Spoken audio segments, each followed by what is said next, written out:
14h-16h, Brigitte Lahaie, Sud Radio.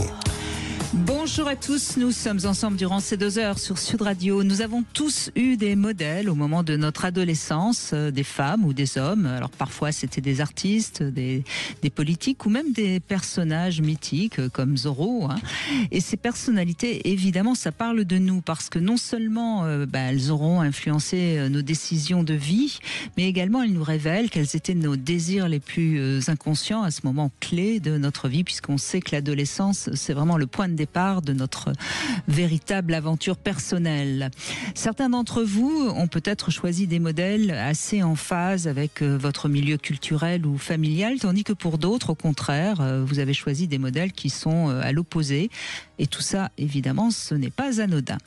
De même, les gens qu'on admire ou qu'on déteste, ça signifie un peu où on en est dans notre vie. Et c'est de tout ça dont on va parler avec une femme au parcours particulièrement intéressant.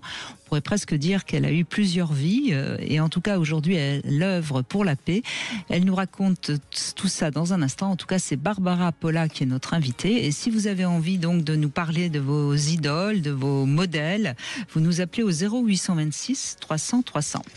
Bonjour Barbara Polla. Bonjour Brigitte. Alors je dis que vous avez plusieurs vies parce qu'en fait, oui quand même, vous êtes au départ médecin, mère de famille avec 4 filles, c'est pas rien. Vous avez été députée en Suisse, oui. Donc, et puis ensuite vous vous dites poète, écrivaine, vous dirigez aussi une galerie d'art. Vous écrivez beaucoup de livres, notamment le Manifeste pour un érotisme existentiel, qu'on peut trouver particulièrement sur Internet.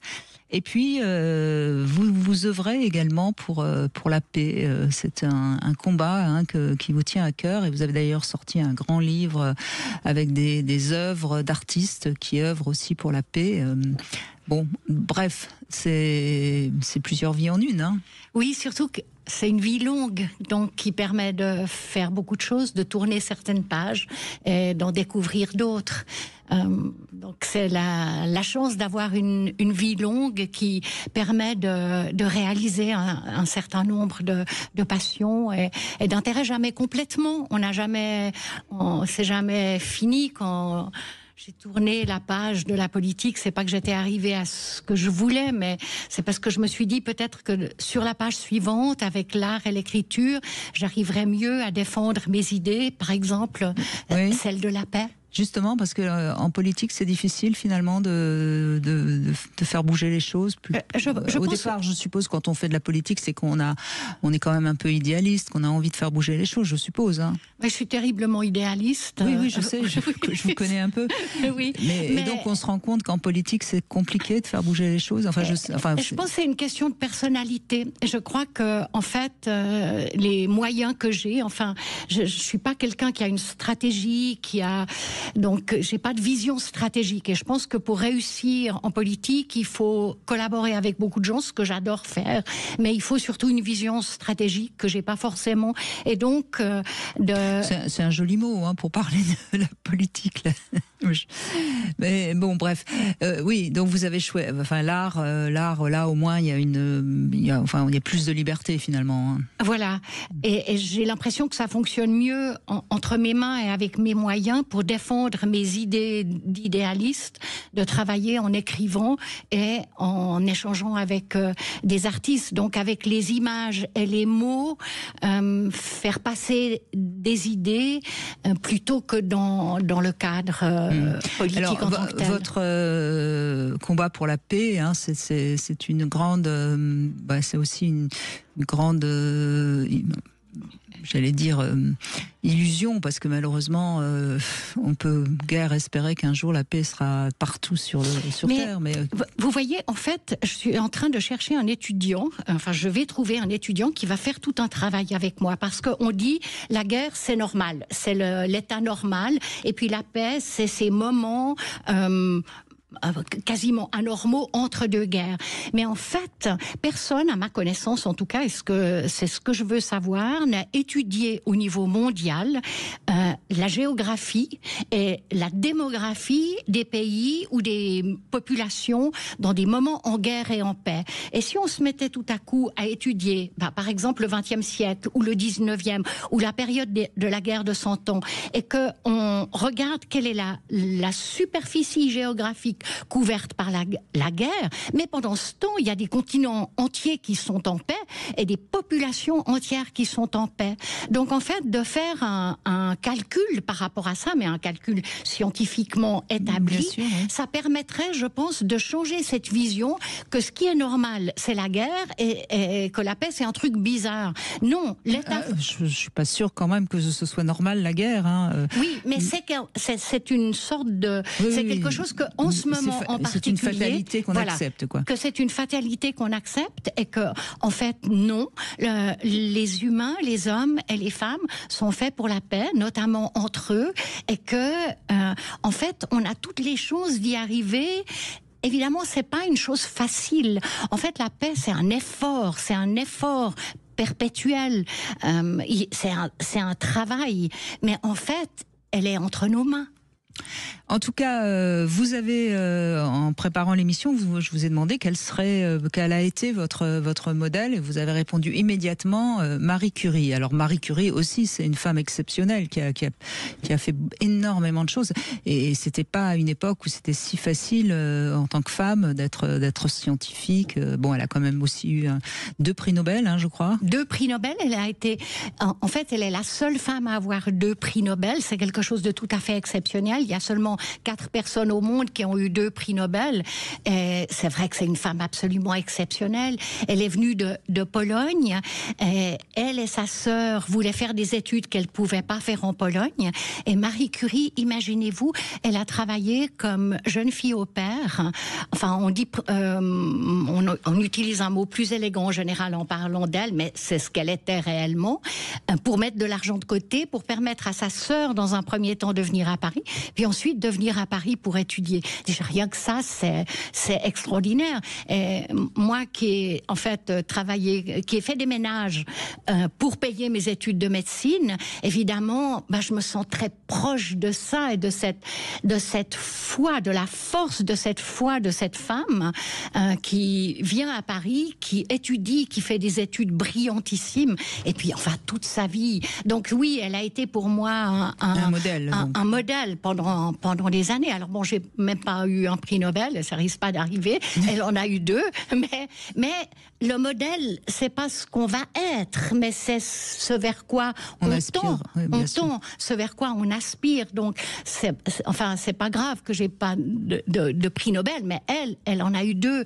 Puis en plus de ça, elle a une... Mais c'est une grande amoureuse aussi, comme vous. Ah, oui, c'est une grande amoureuse, et ça, d'abord, elle a aimé Pierre Curie, qu'elle a épousé.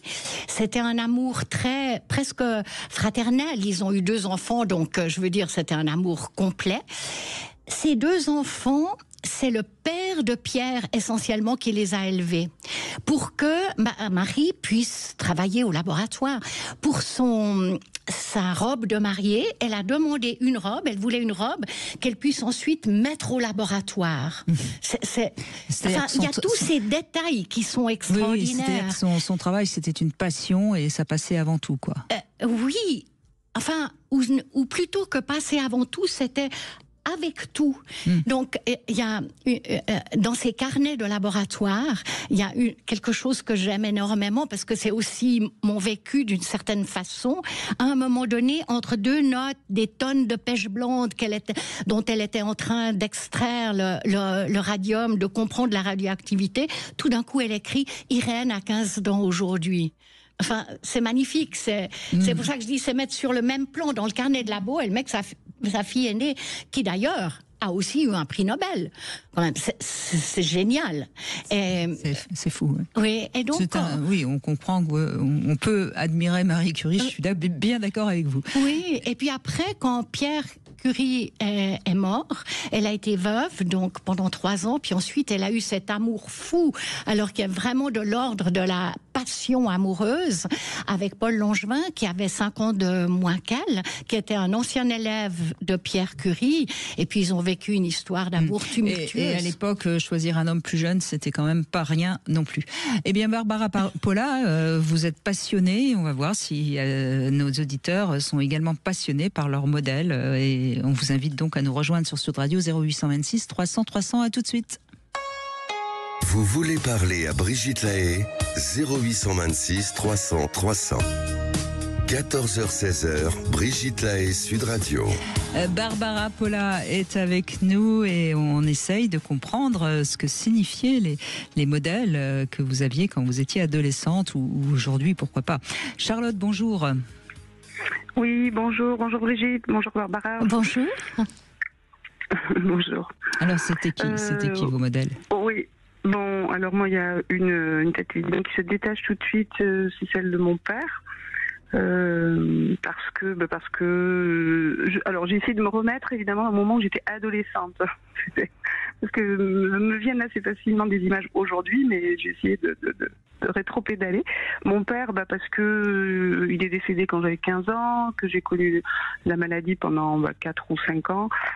Donc ça a pris beaucoup de place en fait, que j'étais admirative de sa façon d'avoir géré la maladie, la souffrance, que c'est quelque chose que j'ai vraiment vu au quotidien. Mais en même temps, alors on pourrait dire comme ça, oui, bon, être admiratif d'un de ses parents, c'est assez classique, mais en même temps, ce que j'entends dans ce que vous dites, c'est qu'il a, comment dirais-je, un peu accaparé votre esprit d'adolescente. Et peut-être qu'il vous a justement empêché d'avoir un autre modèle plus fun.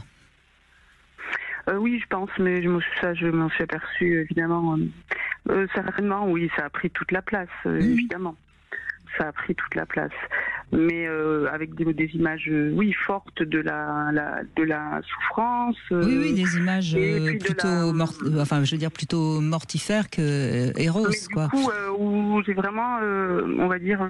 Pour moi, il y a quelque chose qui est fondamental dans la vie, c'est le courage, par exemple. Bon, je pense qu'il ne faut pas aller chercher très loin. Nous, on n'a jamais manqué de rien parce qu'il avait tout prévu.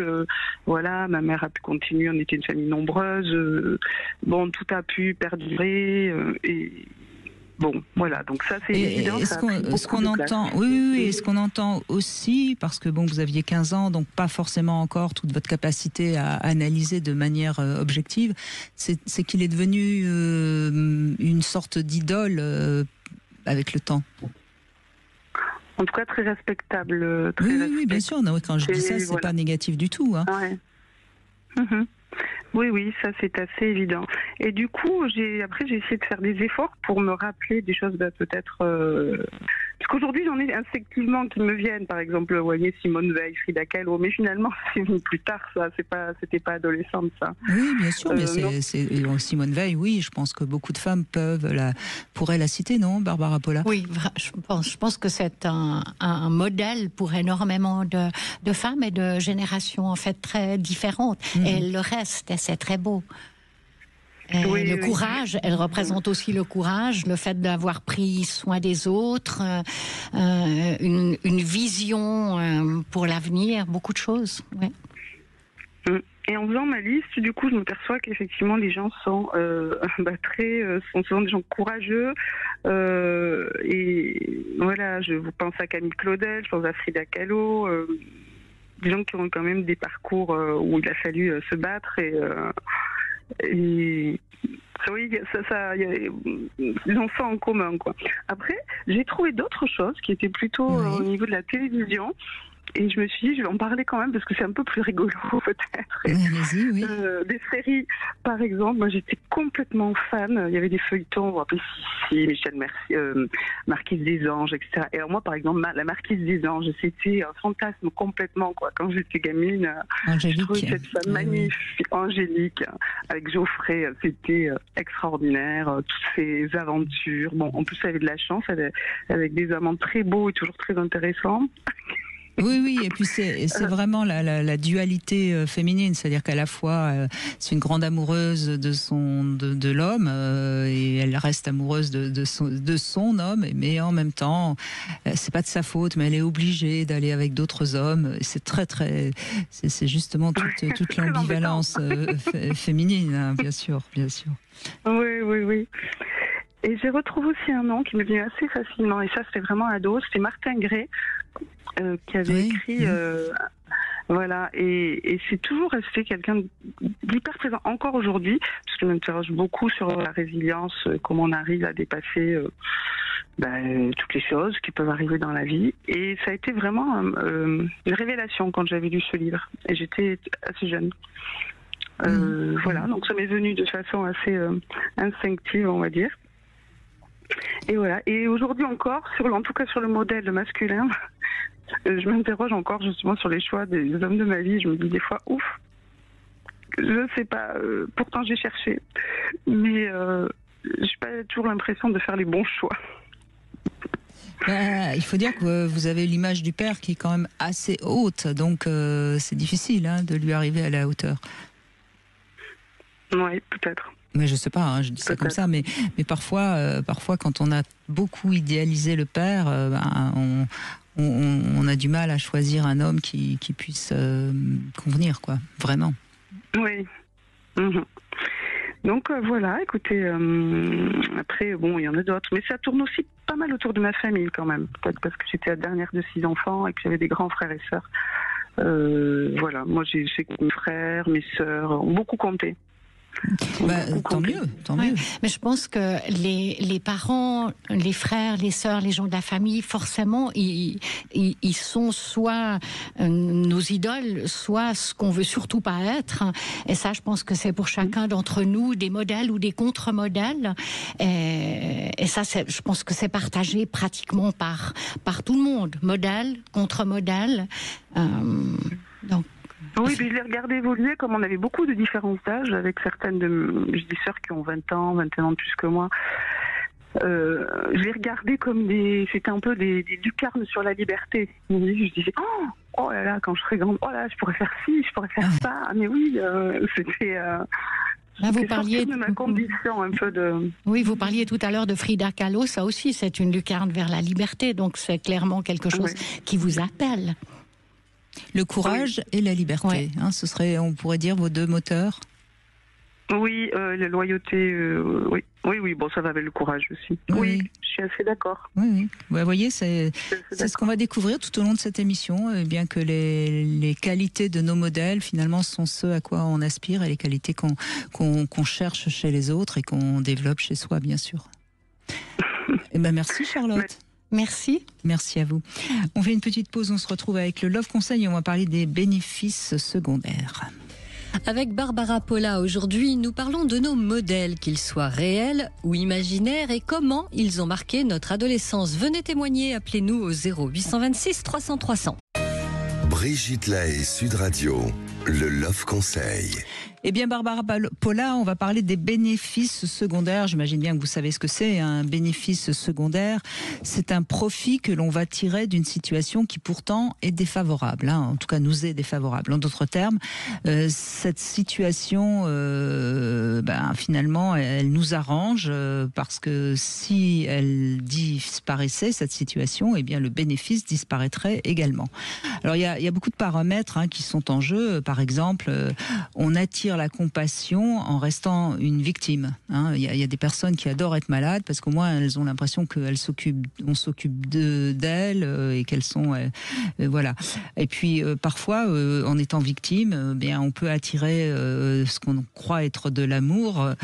Enfin, en règle générale, c'est pas vraiment de l'amour, c'est un peu de la pitié amoureuse, si je puis dire. Donc il faut vraiment se méfier des bénéfices secondaires. Alors je continue.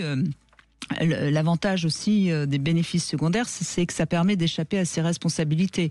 Après tout, si on est par exemple dans une relation toxique, si on considère qu'on n'a pas le choix, on a ce bénéfice secondaire de ne pas se prendre en main, de ne pas se respecter et d'être responsable de sa vie. Je continue. Donc, en général, il faut savoir que quand on reste dans une situation désagréable, on s'en rend pas compte, évidemment, mais on y reste pour des bénéfices secondaires. Et c'est assez embêtant quand on a un ami, par exemple, qui est dans une situation comme ça, parce que si on essaye de lui ouvrir les yeux, en règle générale, comme elle n'a pas envie qu'on lui ouvre les yeux, elle réagit mal. Donc, c'est très compliqué. Il vaut mieux pas insister, mais en revanche, peut-être encourager à aller voir un thérapeute, quelqu'un, et puis surtout cesser de lui apporter ses bénéfices secondaires, justement. C'est-à-dire si vous avez une amie qui est malade et qui adore se plaindre, etc., il faut cesser de l'écouter pour que justement elle ait envie de sortir de cette maladie ou de cette addiction, par exemple, parce qu'une maladie, malheureusement, on fait pas toujours ce qu'on veut. Ouais. Je pense que la victimisation, en fait, et les effets secondaires qui l'accompagnent, c'est un truc très à la mode et qui empêche souvent de passer le pas et d'aller vers autre chose. Et bien sûr, sans déprécier du tout les difficultés de certaines situations, notamment après des abus sexuels qui sont justement là où c'est on en parle énormément en ce moment.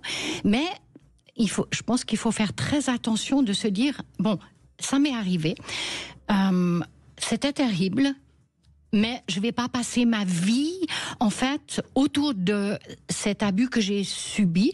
Je ne vais pas les faire subir à d'autres, mais je vais faire le pas et sortir de cette situation et être une gagnante et non pas une victime. Je sais pas, oui, il faut faire attention avec les amis qui sont vraiment plongés dans la victimisation et qui en tirent de tels effets secondaires bénéfiques. Ils ne veulent pas voir, en fait, tout ce que ça empêche. Mais quand même, moi, j'ai souvent l'impression que c'est un peu ma responsabilité de dire, mais essaye de sortir de là et d'aller vers autre chose. Et d'aller vers des bénéfices primaires au lieu des bénéfices secondaires. Et donc, de faire voir tous les bénéfices réels qu'on peut avoir dans une vie qu'on choisit, où on dit, oui, j'ai vécu ça, c'était dur, mais maintenant je veux aller vers autre chose. En tout cas, ce qu'on peut dire, si vous avez auprès de vous quelqu'un qui profite un petit peu de ces bénéfices secondaires, eh bien c'est surtout d'arrêter à l'écouter, puisque en l'écoutant, finalement, vous lui permettez de bénéficier de tout ça. Karina, bonjour. Oui, bonjour. Bonjour. Merci d'être avec nous. On vous écoute justement. Quels sont vos modèles ? Alors, mon modèle, dans longtemps, quand j'étais jeune, il y en avait deux, ça peut faire sourire, mais il y avait Bernard Tapie. Oui, mais et pourquoi il y avait ça ferait Charles sourire ? Ingalls. Non, je ne sais pas. Charles Ingalls, c'est la maison de la petite prairie, pour des raisons tout à fait différentes. Bernard Tapie, c'était évidemment le charisme, le charme. Oui. Et le côté battant, et Charles Ingalls, c'était sa façon de s'occuper de sa famille, d'être toujours présent, à l'écoute, résister aux difficultés, être un battant aussi. Et c'est vrai que j'ai longtemps cherché cette image, jusqu'à ce que je trouve quelqu'un qui a été le sosie de Bernard Tapie et qui ressemblait un peu à Charles Ingalls. Et forcément, je suis tombée amoureuse, folle. Et la réalité, c'était que forcément, il y avait peut-être le physique, mais les qualités n'étaient pas au rendez-vous. Voilà. Donc ce n'était pas un battant qui vous protégeait ? Parce qu'en fait, ce que j'entends, c'est à la fois un homme qui serait un battant et qui protège sa famille. C'était ça le modèle. Tout à fait, qui était à l'écoute. Oui, qui était à l'écoute, qui était présent, mais qui avait envie d'avancer. Comme disait tout à l'heure votre invité, moi j'ai une phrase qui est collée sur ma porte, c'est le passé est souvenir, le futur est à venir et le présent est à saisir. Donc il faut faire abstraction de temps en temps du passé pour pouvoir mieux aller de l'avant. C'est joli, oui, c'est tellement juste en plus. Mais en même temps, là, vous vous êtes fait piéger par le physique, si je comprends bien. C'est-à-dire que oui, complètement. Vous avez pas été chercher plus loin que le premier regard, si je puis dire. Au début, il se présentait, ancien champion, ceinture noire de judo, 4 enfants. Il y avait quand même vous savez comment c'est quand on est amoureux au début, on peut voir que les similitudes. On veut voir que ce qui va bien et que ce qui va dans le sens dans lequel nous on veut aller. Et c'est petit à petit, on est resté pendant quelques temps et on a fini par vivre ensemble. Et en fait, le quotidien a révélé les autres facettes. Et malheureusement, la probité, l'énergie, etc. n'étaient pas au rendez-vous. Mais ça, c'était le modèle, en fait, de l'homme que vous souhaitiez rencontrer, le modèle de qui vous-même souhaitiez être. Vous pouvez aussi nous en parler ou pas vraiment ? Oui, bien sûr. C'est dans ma vie, j'ai essayé aussi d'avoir toujours une certaine déontologie. Moi, je suis commerciale. J'ai toujours beaucoup respecté mes clients. J'ai essayé d'être plus Charles Ingalls que Bernard Tapie parce que je suis une battante et je vis seule et je me suis réalisée quasiment seule. Mais j'ai pas quand même cette soif de puissance. Et puis il y a des choses que j'aurais jamais pu faire. Je veux dire, je veux jamais faire quelque chose au détriment de l'autre. J'ai toujours pensé que je ne ferais jamais aux autres ce que je voulais pas qu'on me fasse à moi-même. Donc j'ai essayé d'appliquer ça dans ma vie. Mais c'était les modèles, surtout Charles Ingalls, parce que bien sûr que c'est un personnage de fiction, mais la façon dont il gérait sa famille, dont il faisait... je crois que les personnages de fiction peuvent parfois totalement incarner notre modèle et nous permettre d'avoir justement quelqu'un qui nous sert de guide, en quelque sorte. Et oui, parce qu'en plus, moi, j'avais un père qui n'était pas du tout présent. En plus, cet homme avait le sourire de mon oncle, qui nous a servi, en fait, de père quand on était petite, qui nous a permis d'apprendre à nager, qui nous a permis d'apprendre à faire de la bicyclette, parce que mon père était tout à fait absent, et ses filles, c'était pas important dans sa vie. Donc, il y a eu tout ça, et en fait, c'est vraiment, quand je l'ai vu, moi, j'ai le cœur qui s'est mis en branle totalement, et je suis tombée vraiment raide dingue amoureuse. Et c'est vrai que pendant quelques temps, j'ai vraiment voulu faire en sorte qu'il colle à l'étiquette ou à l'envie que j'avais. Et ça a marché pendant quelques temps. C'est déjà ça. Et puis après, on révise un petit peu la copie, et puis voilà. Et puis l'avenir est à venir.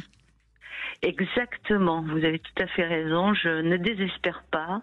Et je me dis que effectivement, j'essaie de profiter du présent de plus en plus à chaque jour dans les petites choses de la vie, parce que tout le monde parle du bonheur comme si c'était quelque chose de...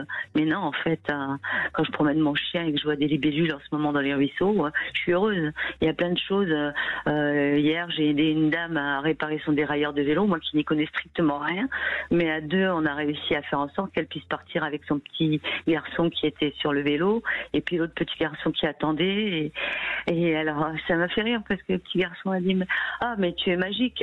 Non, je suis pas magique, j'ai juste voulu vraiment de toutes mes forces. Non, je voulais rendre service, et quand vous le faites avec le cœur, il y a beaucoup de choses qui font en sorte que finalement ça marche. Oui, et puis ça vous rend heureuse d'avoir aidé cette femme et ce petit garçon. Vous serez peut-être le modèle de ce petit garçon plus tard, qui sait. Il pensera encore à la magicienne. Oui, allez savoir. Peut-être, mais j'ai souvent remarqué dans la vie, et puis j'ai quand même plus de 65 ans maintenant, que chaque fois que vous envoyez de positif ou quelque chose de bien, et si c'est fait vraiment avec le cœur, évidemment, pas dans une intention d'avoir un retour, mais d'une manière ou d'une autre, dans la vie, vous avez du retour. Et je pense que l'inverse doit être également vrai. Quand vous envoyez du négatif, il vous revient vraiment du négatif. Mais en fait, ce qui se passe, semble-t-il, c'est ce que racontent les scientifiques qui travaillent sur les neurosciences, c'est que si on a tendance à être dans le positif comme vous, et on l'entend bien, et bravo, on va voir tout ce qui nous vient en retour de positif. Mais en revanche, si on a tendance à être pessimiste, on va voir en retour tout ce qui nous arrive de pas bien. Vous voyez ce que je veux dire ? C'est comme quand vous aimez par exemple les voitures vertes, je dis n'importe quoi, vous verrez toutes les voitures vertes qui circulent. Et si ça se trouve, il y en a plus qui sont bleues, mais vous ne les voyez pas. Vous voyez ce que je veux dire ? Et c'est pour ça qu'il est toujours important d'essayer plutôt de penser positivement, parce que du coup, ça nous amène du positif. Complètement, je suis à 100% d'accord avec vous. Merci. Merci Karina. Et puis merci de ce témoignage. On voit bien à quel point nos modèles finalement influencent notre vie, parfois en bien, parfois en moins bien, mais qu'importe, ça parle de nous et c'est ça qui nous permet de mieux comprendre qui on est. Et merci beaucoup. Merci à vous deux. Au revoir. On fait une petite pause et puis on continue avec vous bien sûr sur Sud Radio 0826 300 300 tout de suite. Vous voulez parler à Brigitte Lahaie 0826 300 300. 14h-16h, Brigitte Lahaie, Sud Radio. Barbara Polla est avec nous et je rappelle que vous êtes l'autrice de ce magnifique petit guide de désir. Ça s'appelle Manifeste pour un érotisme existentiel. Vous pouvez le retrouver sur Internet et c'est vraiment un livre que je conseille à tous ceux qui nous écoutent parce que c'est un livre qui nous invite à rester toujours dans le désir, dans l'élan vital de la vie. Bonjour Marie. Bonjour à toutes les deux. Bonjour. Alors moi j'ai eu un rapport un peu pas particulier mais avec mes idoles d'enfance. J'ai toujours apprécié des musiciens, des groupes de musique qui n'étaient pas forcément appréciés par les personnes de mon âge. Oui. Et en fait je me suis construite vraiment avec ça. Et ces musiques qui étaient ou actuelles ou écoutées par mes parents ont bercé vraiment mon enfance et en fait elles m'ont accompagnée vraiment dans ma vie. Et aujourd'hui, chaque moment important de ma vie, j'ai l'impression qu'il est relié à une de ces musiques-là. J'ai eu la chance, en plus, comme c'était des petits groupes de musique, de pouvoir profiter des concerts plusieurs fois. Et mon papa me disait, il n'y a pas si longtemps que ça, en écoutant de la musique avec moi, qu'il avait l'impression d'avoir un peu réussi, entre guillemets, mon éducation musicale parce que j'écoutais ce que j'aimais et aussi, eux, ils avaient mis leur petite touche parents.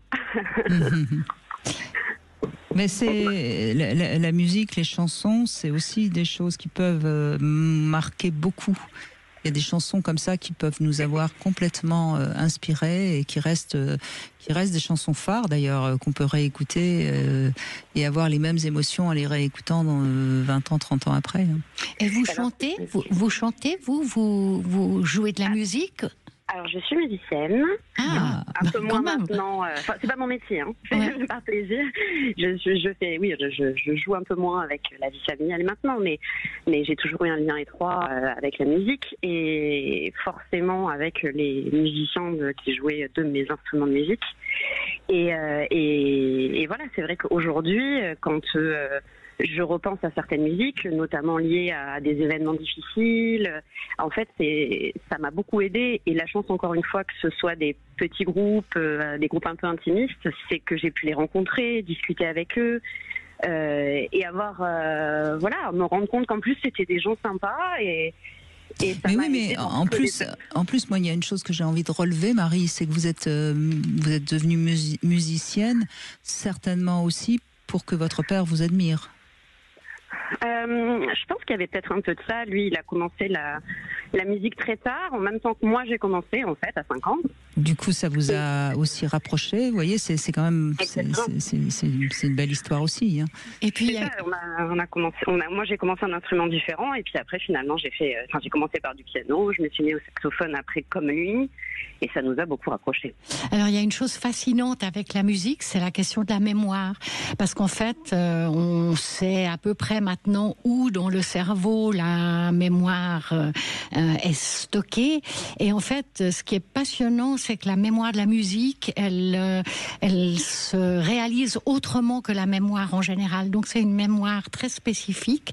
Et je pense que dans votre histoire, en fait, cette question de la mémoire et du lien avec l'enfance, elle est certainement construite de manière tout à fait particulière et que ça va rester toujours. C'est-à-dire que c'est une mémoire très forte, très tenace, très résiliente, la mémoire de la musique.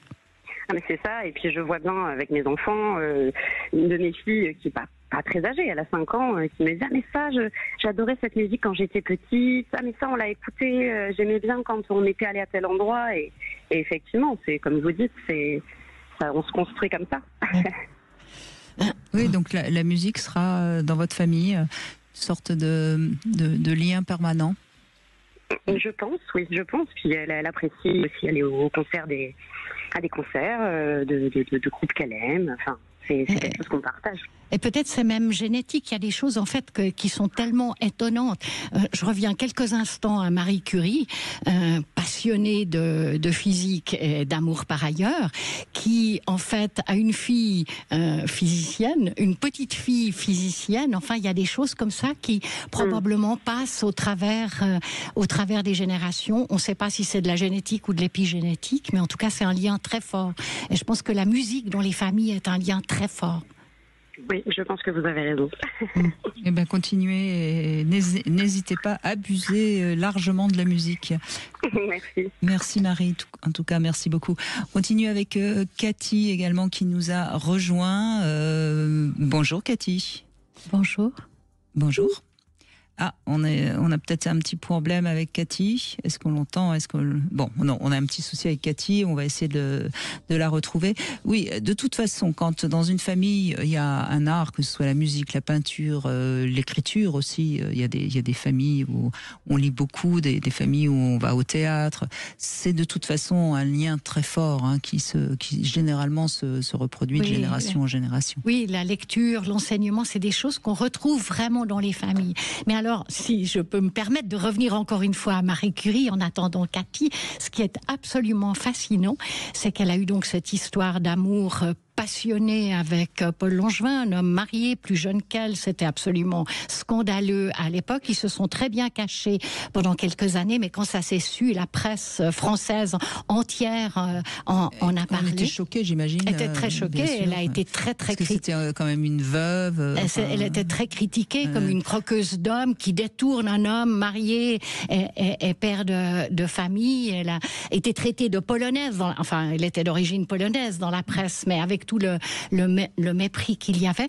Mais alors la chose tout à fait extraordinaire, c'est que la petite fille, donc finalement ils se sont séparés pour des questions justement de pression sociale, Paul Langevin et Marie Curie, mais la petite fille de Marie Curie, en 1948, épouse le petit-fils de Paul Langevin. Si ça vous fait pas réfléchir à la transmission, en fait, des modèles de qui pourrait être l'homme qu'on aime ou la femme qu'on aime, enfin, c'est une histoire incroyable, quoi. Eh oui, évidemment. Et on retrouve Marianne, alors, parce qu'on essaye de retrouver Cathy, on la retrouvera peut-être après les infos. Bonjour Marianne. Bonjour Brigitte et bonjour à votre invitée. J'ai oublié son nom. Barbara, bonjour. Barbara, pardon. Écoutez, je suis une grande admiratrice de vos émissions, Brigitte, qui sont toujours extrêmement passionnantes et instructives. Mais celle-ci a une connotation particulière et voilà, c'est vrai que j'avais envie de participer. Merci. Voilà, d'apporter ma petite touche. Mais je crois, je crois que ça fait un petit peu réfléchir tout le monde aujourd'hui en nous écoutant. Qui finalement m'a servi de modèle quand j'étais adolescente, aujourd'hui. Enfin, ça parle de nous, de toute façon. Oh. Et d'ailleurs, c'est une question qu'on peut se poser en couple. C'est un beau sujet de conversation en couple. Oui, c'est vrai que c'est très éclairant. Je bois les paroles que vous dites l'une et l'autre, qui sont toujours très pertinentes. Et là, ça me bouleverse beaucoup. Donc voilà, j'ai trouvé ça faisait écho à beaucoup de choses en moi. Même si mon début de vie personnelle a été difficile, j'ai pas eu des parents qui ont pu me construire, etc. Moi, justement, mon modèle est dans un tout petit village où il y avait que la télé éventuellement, où on n'avait pas accès à la culture, pas à la musique, pas au cinéma, rien du tout. Mais mes modèles, c'était quand même mes grands-parents, pour leur bienveillance, pour leur tout l'amour qu'ils me portaient. Et j'avais un grand-oncle, le frère de ma grand-mère, qui était à l'époque, je vous parle de ça dans les années 70, homosexuel, qui a toujours été, qui est mort comme ça. De toute façon, c'était son choix de vie, mais qui était tellement raffiné. Pour moi, c'était quelqu'un que j'admirais parce qu'il était extrêmement raffiné, il était extrêmement il avait des codes pour lesquels c'était complètement d'admiration. Un peu féminin en quelque sorte. Quand on est une petite fille et qu'on voit un homme comme ça, surtout à l'époque, on se dit.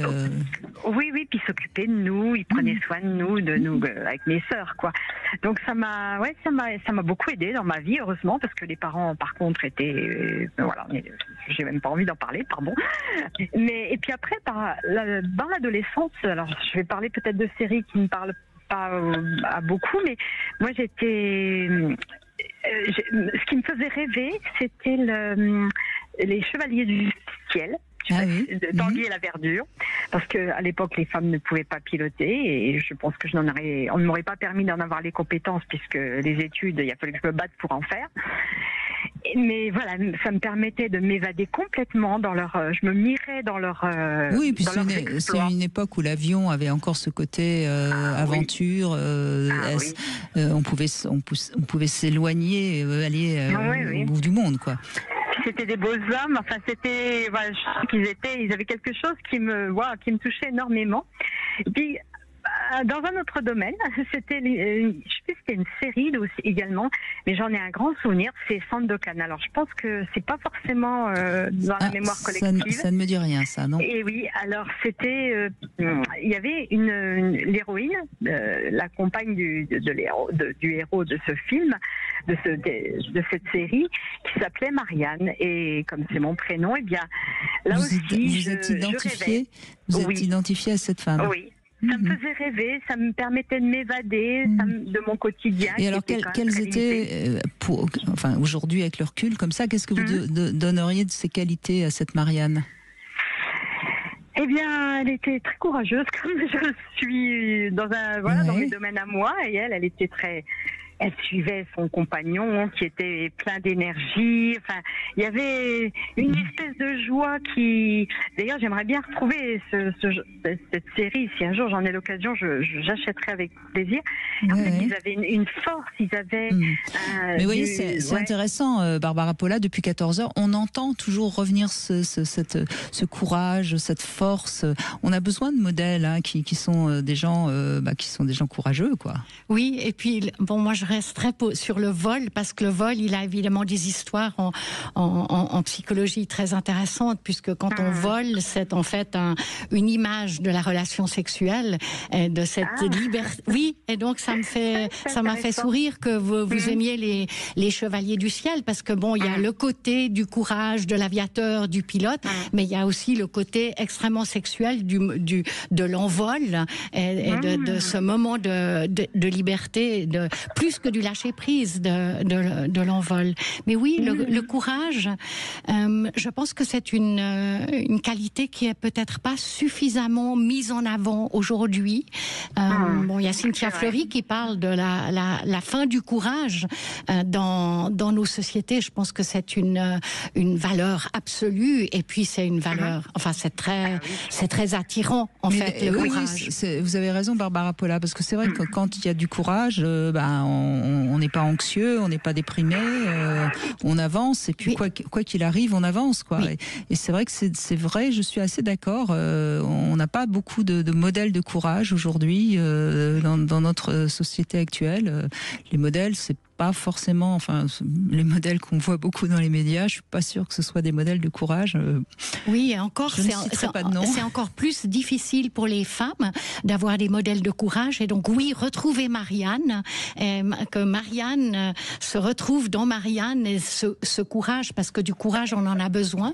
Et en fait, on devrait mettre en avant aussi le courage des femmes, que nous sommes des héros de courage au quotidien. Cela dit, depuis 14 ans, on a parlé d'Angélique, on a parlé de Simone Veil, de Marie Curie. Ce sont des femmes courageuses. Je crois que le courage est autant du côté féminin que masculin. Je pense même peut-être plus, mais je veux dire, on n'en parle pas assez. Je suis pas sûre qu'il soit plus. Ça, non. Pas mesurer. Je crois pas. Peut-être qu'il se manifeste parfois un peu différemment, mais je pense qu'il y a autant d'hommes que de femmes courageuses. Oui, Brigitte. Non, mais vous avez certainement raison. Et c'est surtout parce que moi, j'ai pas eu une vie très facile. Non, mais ça aide à avancer. Enfin, je me dis, j'ai toujours cette espèce de vie en moi, cette force, ce courage. Et Dieu sait que j'ai traversé des choses très difficiles, mais voilà, je me dis. Non, mais bravo, parce que en effet, quand on apprécie quelqu'un qui manifeste du courage, on se dit c'est possible, et puis ça donne envie un modèle, on a envie de le copier. C'est la différence d'un rival. Un rival, on a envie de le détruire. Un modèle, on a envie de faire comme lui. C'est pour ça que c'est très très positif de parler de nos modèles et c'est très négatif d'avoir des rivaux parce que le rival il nous donne envie de le détruire, il nous porte pas vers le haut. Oui, c'est vrai, c'est beau ce que vous dites et oui, je pense que ça m'a beaucoup forgé, ça m'a beaucoup animé pour pouvoir tenir le coup dans la vie et aujourd'hui, je suis contente de là où j'en suis et je suis fière de moi peut-être parce que. Mais vous avez raison. Voilà. Et cela dit, votre oncle aussi à l'époque, être homosexuel et l'assumer et le montrer, c'était aussi du courage. Hein. Oui. Alors le montrer, c'était pas dit de toute façon, mais non, mais enfin c'était assez visible quand même. Hein. Ah oui. Donc... Après c'était su, mais c'était pas affiché, c'était pas admis comme ça l'est aujourd'hui. Non, bien sûr. Moi, j'aurais pas été capable de le dire quand j'étais jeune, parce que c'était pas dit, mais c'était une réalité. Et moi, petite, je n'aurais pas mis ces mots-là parce que je ne connaissais pas. Aussi à l'époque, on n'en parlait pas. Ben non, c'était très tabou. Eh ben, merci beaucoup, Marianne, de ce témoignage tout à fait positif. On va continuer, bien sûr, après les infos. Vous aussi, vous avez envie de nous parler de vos modèles. N'hésitez pas à nous rejoindre. Mais d'abord, je vous propose la petite devinette du jour. Barbara Polla, elle est trop mignonne. Quel est l'animal le plus chanceux de la Terre sexuellement? Vous avez le temps des infos pour me trouver la réponse. Nous parlons de nos modèles aujourd'hui avec Barbara Polla. Comment marquent-ils notre adolescence et quelle influence ont-ils sur notre construction? Venez participer à l'émission au 0826 300 300. 14h-16h, Brigitte Lahaie, Sud Radio. Quels étaient vos modèles quand vous étiez adolescent? Quels sont vos modèles aujourd'hui? Peut-être, tiens, puisqu'on était en train de se poser la question, qui est-ce qui symboliserait le courage aujourd'hui? Si vous avez une idée, pourquoi pas venir nous la proposer sur Sud Radio au 0826 300 300. Nous sommes toujours avec Barbara Polla, femme courageuse, certes, en tout cas au parcours riche, médecin, mère de 4 filles, écrivaine, autrice de ce manifeste pour un érotisme existentiel, et puis vous êtes également une grande artiste et vous aimez aussi développer le talent des artistes avec votre galerie. Bref, beaucoup de casquettes, Barbara Polla.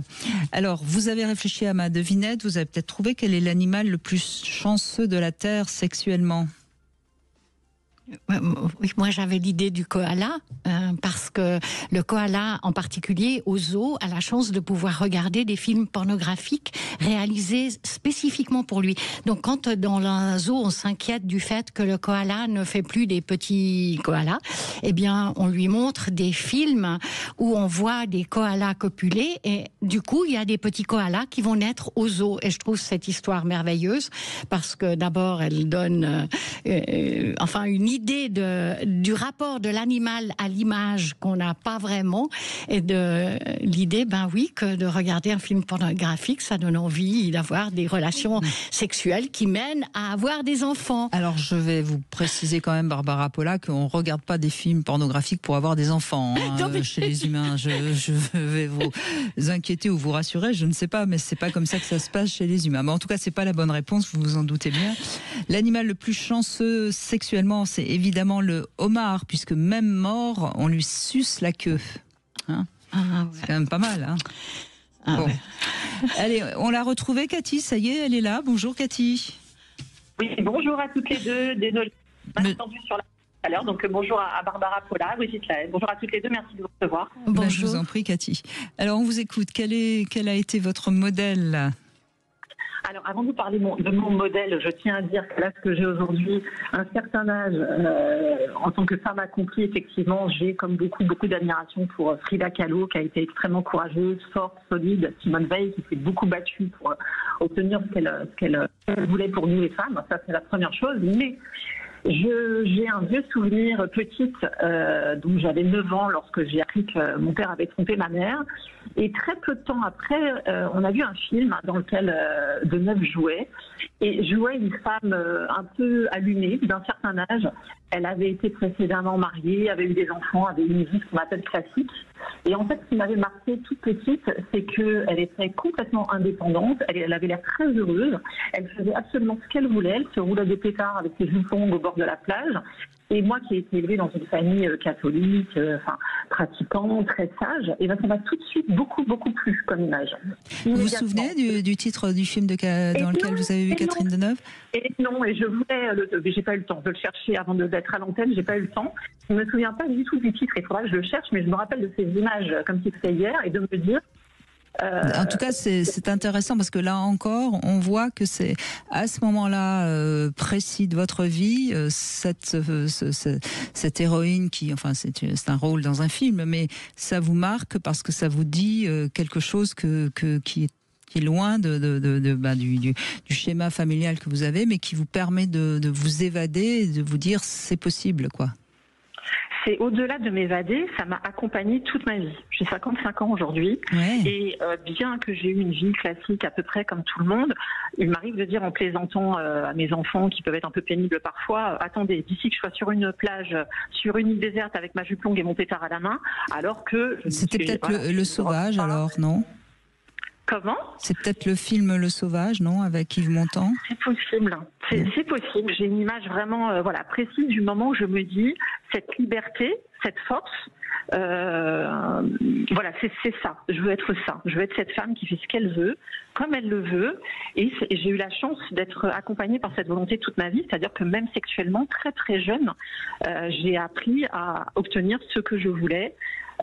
Sans complexe, et pourtant encore une fois avec une éducation, souvent quand j'écoute vos auditeurs, je me dis mais j'ai eu une chance folle de me libérer de ce carcan, parce qu'en fait j'ai été élevée comme ça, où il y a des choses qui ne se disaient pas, si ça aurait été bien que je me marie en quittant la maison, vous voyez vraiment des choses qui peuvent être un peu lourdes à vivre. Ouais, mais vous savez Cathy, c'est une réflexion que je me suis faite il n'y a pas si longtemps que ça.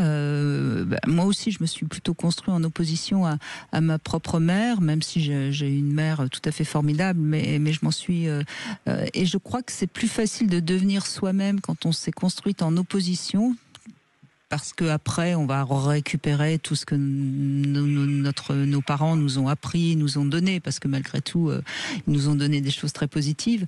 C'est plus facile, mais c'est plus facile de réajuster, si je puis dire, quand on s'est construite en opposition. Parce que quand on s'est construit pareil, on reste pareil, quoi. Et du coup, on ne trouve pas les éléments en soi qui sont différents, quoi. On a tendance à les étouffer. C'est le poids du modèle. Oui, c'est le poids du modèle, alors que là, pas du tout. Ce qui est extraordinaire aussi dans votre histoire, c'est que ce modèle qui a été tellement important, puisqu'elle vous a accompagné, comme vous dites, toute votre vie, et puis qu'elle a représenté cette possibilité de faire ce qu'on veut envers et contre tout, et envers et contre le regard de la société, que ce soit toutes les libertés, y compris les libertés sexuelles, que ce soit une actrice. Et je veux dire, ça donne un poids au modèle des images, des films, des livres aussi, de ces personnages qu'on nous sert. C'est extraordinaire. Enfin, ça doit être formidable pour une actrice, pour elle, de vous entendre et de se dire que ces images-là, mais pour l'actrice, pour le réalisateur du film, pour tous ceux qui racontent des histoires, de se dire que les personnages des histoires peuvent avoir un tel impact. C'est magnifique. Oui. Et puis tout ce qui concerne aussi c'était une très belle femme malgré son âge, parce que j'étais vraiment toute petite, et je me souviens très bien m'être dit c'est comme ça que je veux vivre. Je veux rester une belle femme, je veux avoir le pouvoir de ma vie, être actrice de ma vie, parce que j'ai vu ma mère souffrir énormément de la situation, et du coup en opposition, comme le disait Brigitte, ces images sont arrivées dans ma vie vraiment au bon moment, parce qu'elles n'ont jamais cessé de m'accompagner. Vous avez eu un modèle qui était à l'opposé de votre mère, auquel vous avez pu vous identifier et vous construire. Oui, c'est très intéressant, parce que c'est réellement ça la vie, et je crois que de temps en temps c'est bien de se rappeler les modèles qu'on a eus pour bien comprendre d'où on vient et pourquoi on va là, quoi. C'est tellement précieux. Savoir être égoïste. Et savoir être égoïste, elle représentait vraiment bien aussi. Dans ce film, l'égoïsme de je fais ce que je veux, je m'occupe plus de mes enfants, je pars à l'autre bout du monde. Le fait de se dire qu'on a le droit d'être égoïste, il m'arrive encore une fois de dire à mes enfants, mais un jour, si je veux partir, c'est ma vie, vous construisez sans moi, moi je me suis aussi construite. Ça permet, même si on ne le fait pas, même si on ne franchit pas le pas, quelque part de se dire, mais j'ai le droit demain d'être égoïste et de faire absolument ce que je veux. J'ai ma vie, je ne suis pas juste votre mère, je ne suis pas juste une épouse, je ne suis pas juste une amie, une sœur. Parce que la personne la plus importante, c'est vous. C'est moi. Voilà. Et du coup, merci à Deneuve, parce que je l'ai compris très jeune. Et vraiment, à chaque fois que j'écoute vos auditeurs, Brigitte, très, très, très souvent, je me dis, mais quelle chance j'ai eu, vraiment, de ne pas m'encombrer de tous ces... Alors, juste une petite question. C'est pas votre vrai prénom, Cathy? Alors, vous avez pris un pseudonyme? Ah si, c'est mon vrai prénom. Ah oui, pourquoi? en plus. Non, mais parce que Catherine, Cathy, excusez-moi. Oui. Donc je m'étais dit que c'est Cathy et Catherine, quoi. Donc c'est. Ouais, j'ai pas pensé. Bah, pourtant c'est. Pourtant ça saute aux oreilles. C'est votre prénom, c'est pas Catherine, donc du coup. Voilà, oui, enfin, écoutez, c'est quand même pas très loin. Hein. C'est vrai. Merci en tout cas, merci de ce joli témoignage. On continue dans un instant sur Sud Radio. N'hésitez pas vous aussi à nous rejoindre au 0826 300 300. À tout de suite. Vous voulez parler à Brigitte Lahaie? 0826 300 300. 14h-16h, Brigitte Lahaie, Sud Radio. Barbara Polla est avec nous et on parle justement de ces personnages qui vous ont servi de modèle. Je rappelle aussi que vous avez écrit un livre Femmes hors normes. C'était aux éditions Odile Jacob, où vous parliez de ces femmes qui étaient assez exceptionnelles, évidemment. Patrick, bonjour. On n'a pas eu d'homme jusqu'à présent. Enfin, un homme, comme si les hommes n'avaient pas de modèle, enfin. Bonjour Brigitte et bonjour Barbara. Bonjour. Je pense que les hommes aussi ont des modèles. Mais évidemment. Eh bien moi, mon modèle c'est aussi un peu cinématographique comme Cathy précédemment. Moi c'est un film en particulier qui m'avait frappé quand j'étais enfant, qui est Pour qui sonne le glas, avec donc le film américain qui parle de la guerre d'Espagne avec Gary Cooper et Ingrid Bergman. Et donc il m'avait marqué à plusieurs titres parce que je suis moitié espagnol et moitié allemand, mais moitié espagnol, et donc il y avait une résidence, on va dire, familiale autour de ce film. Et il y a finalement eu peu de films d'ailleurs sur la guerre d'Espagne au cinéma. Donc je sais que quand il passait à la télé, et à l'époque c'était les années 70-80, il passait encore le dimanche à 20h30. Là aujourd'hui, je pense que si quand il repasse et que je le vois, c'est plutôt soir. Et bon, sur des émissions spéciales. C'est un film qui date, mais qui, enfin moi je l'ai vu il y a très longtemps, donc je m'en souviens plus très bien, mais c'est un très beau film, oui. Exactement, et donc il y avait ce passage, on va dire, historique avec l'histoire de ma famille qui venait d'Espagne, qui était républicaine, donc on regardait ça presque comme une icône, et donc ça me marquait parce que le personnage à la fois était très engagé dans sa mission, et il avait plusieurs aspects qui m'ont guidé à ce niveau-là. Donc c'est un engagement, mais c'est aussi une vision assez réaliste et donc pas fanatique de la vie. Son engagement, il est total par rapport à sa mission, et il met au péril de sa vie, mais à aucun moment dans ce qui guide ses choix, il a une perte de lucidité par rapport à la réalité, par rapport à la nature humaine, par rapport à son rapport aux autres. Il est même assez lucide sur le fait que dans son propre camp, tout n'est pas rose, mais il va au bout de sa démarche. Et puis surtout, moi j'étais très marqué aussi par son amoureuse qui était Ingrid Bergman et leur histoire d'amour. Et donc ça, j'avais ce souvenir d'enfance, et vraiment il m'a marqué, et je me souviens que ça faisait partie des modèles en disant j'aimerais bien un jour, si je suis un homme, un grand, un vrai, un adulte, être un peu de cette trempe-là qui m'impressionnait beaucoup. Et j'ai relu le livre il y a une dizaine d'années, et le livre, lui, il est beaucoup plus explicite sur l'histoire d'amour, et il complète totalement cette vision-là, puisque dans l'histoire d'amour, elle est intense, elle est très charnelle. Je veux dire, il y a des détails qu'on ne voit pas dans le film, parce que bien sûr c'est Hollywood des années 40, donc oui, c'était prude. Donc là c'est beaucoup plus direct, et ce personnage, ces deux personnages se trouvent, et en 3 jours finalement vivent une vie entière d'amour pratiquement. Et le synopsis du film, ou le pitch, c'est lui, je veux pas faire trahir un secret, mais à la fin il meurt. Et il protège le départ, et il sauve la vie de ses camarades, et entre autres de Maria, son amoureuse. Mais surtout, s'il n'a pas sauvé le monde, qui est un peu sa logique, puisqu'il venait des États-Unis, il va jusqu'en Espagne combattre pendant la guerre d'Espagne, eh bien, il a sauvé l'amour, puisque cette jeune femme qu'il a rencontrée, qui avait été violée, qui avait été tondue, qui avait été donc très très malmenée par les hommes, à son contact, et avec lui avait découvert ce que c'était aussi de l'amour. Donc il n'avait pas sauvé le monde, mais il avait sauvé l'amour. Donc j'en étais là dans ma vie, et c'était vraiment quelque chose qui m'a aidé et qui m'a beaucoup inspiré. Et même dans mes relations amoureuses qui sont assez intenses, et je suis un grand amoureux.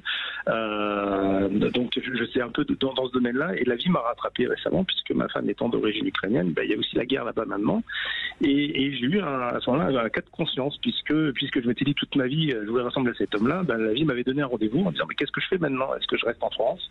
Est-ce que je n'aurais pas un rôle à jouer là-bas, à faire des choses? Alors j'étais assez tiraillé, j'étais il y avait un vrai engagement, une vraie difficulté. C'est intéressant ce que vous dites, oui, comme si ça a tellement marqué votre enfance, votre adolescence, votre vie, enfin que ça se rappelle à vous et que vous êtes dans un choix assez complexe. Hein. Mais vous avez dit une chose très belle au début par rapport à ce héros, et c'est quelque chose qu'on souligne très rarement, en fait, comme une qualité. Vous avez dit il était engagé. Donc d'être engagé, c'est magnifique, mais il n'était pas fanatique. Et je pense qu'en ce moment, particulièrement, vu les conflits qui nous entourent, le fait de ne pas être fanatique, c'est une qualité extraordinaire. Donc, il était lucide. Il avait une certaine lucidité des choses, qui était à mon avis aussi la lucidité d'Hemingway, et qu'on lui a d'ailleurs reproché parfois par justement certains partis politiques qui auraient voulu plus de choses blancs ou noirs, ou en tout cas d'avoir une vision les parfaits et gentils contre les imparfaits total méchants. Et donc moi, dans cette situation, je me posais vraiment la question, puisque en plus j'avais la possibilité, je dirais, je connais des gens en Ukraine, je pouvais très bien y aller et commencer à faire des choses. Donc franchement, ça me travaillait, et quand j'allais au boulot tous les jours, je passe pas loin de l'autoroute de l'Est, et régulièrement ça me tordait le ventre en disant mais qu'est-ce que je fais? Est-ce que je vais au travail ou est-ce que je prends pas la bifurcation et en 2 jours je suis là-bas? Et justement, j'ai interrogé ce personnage quelque part pour trouver la solution. Et je dirais que à la fin, j'ai eu ma réponse qui m'a satisfait par rapport à ça et qui a réglé le problème. Parce que ce Robert en question, il quitte les États-Unis, mais on comprend bien, même si c'est pas écrit dans le bouquin, qu'il est plutôt célibataire et qu'il n'a pas une femme et une famille qui l'attend aux États-Unis. Et simplement, je me suis posé la question, est-ce que si, comme moi, il avait Ingrid Bergman à la maison et qu'il avait 3 enfants en bas âge avec Ingrid Bergman aux États-Unis, est-ce qu'il serait parti en Espagne faire la guerre? Et je pense que non. Je pense que non. Il n'aurait pas fait ce choix-là. Il aurait aidé différemment, ce que je fais aussi par ailleurs. Mais franchement, ça m'a soulagé quand j'étais au bout de ce raisonnement, pour tout vous dire. Bien sûr, évidemment. Problème. Lorsque je me suis vraiment mis dans sa peau en disant mais attends, lui ce qu'il vit, il est célibataire et il a la trentaine et il part en Espagne, mais il n'est pas marié et il n'a pas 3 enfants en bas âge, chose que j'ai moi. Vous n'avez pas sauvé le monde, mais vous avez sauvé l'amour. Vous avez sauvé ce que vous pouvez autour de vous. Et en fait, si chacun de nous sauve l'amour autour de soi, on sauve le monde. Donc, bravo. Je m'y attelle. Mais c'est vrai que ça avait une vraie résonance. Ce qui est beau, vous voyez, dans ce que vous dites finalement, quand on lit le sous-texte qui va certainement parler à tout le monde, c'est que vous avez beaucoup d'empathie et de compassion pour votre femme qui est tiraillée parce que évidemment son pays est en guerre et elle est en France, mais c'est, je pense, cette partie de vous qui vous a tiraillé. Oui, et finalement ce rendez-vous, je me suis dit, là, je suis dans la situation de Robert, et qu'est-ce que je fais? Et avant, vraiment le raisonnement final que je vous ai donné, franchement, c'était pas facile à vivre. Quand on s'est donné comme exemple cette personne, et qu'au moment où on peut jouer ce rôle-là, ou qu'on pourrait le jouer, cet engagement, et qu'on ne le fait pas, on se dit, finalement, je suis pas tout à fait à la hauteur de ce que j'espérais être.